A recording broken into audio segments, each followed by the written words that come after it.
Hey guys, it's Addison Allison with Century 21 Right and the sales team. I wanted to jump on here and chat a little bit about what a transaction broker is, and that is what I am.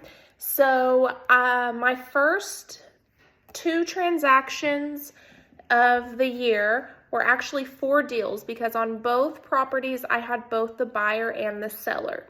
That is totally allowed and it's totally fine. In our state. And so basically, yes, I am working for both the buyer and the seller, but I'm working for the transaction. And some people think that's a bad thing, but we have, our set of ethics and responsibilities and duties that we have to share with both clients so they know the expectation.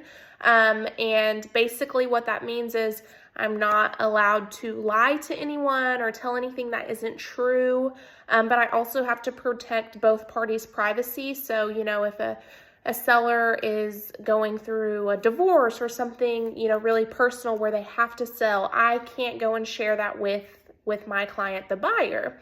Whereas the buyer may have received a huge inheritance and they have tons and tons of money. I can't go and share that with the seller, right? So just by being honest and fair with all parties, and it's also very different because if you've seen Selling Sunset or a show like that, there's one episode where the client tells the realtor, yes, here's the number I want to end up at, so just do whatever you got to do to get there.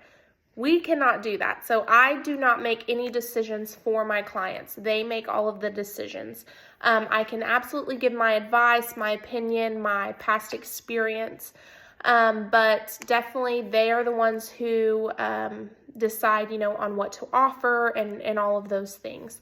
So yeah, being on both sides is nice in one way because you always know what's going on because you're working with both of them, so you're in the loop on everything. But two, you're working with both of them and you're trying to please two people who aren't exactly, they're not wanting the same things out of the transaction. The buyer wants one thing, the seller wants one thing, but it's totally doable. I've done it several times, and I can say all of my clients have been happy with me afterwards. So yeah, it's not as a big deal as people seem to make it, especially in Oklahoma, because like I said, it's totally allowed and happens all the time.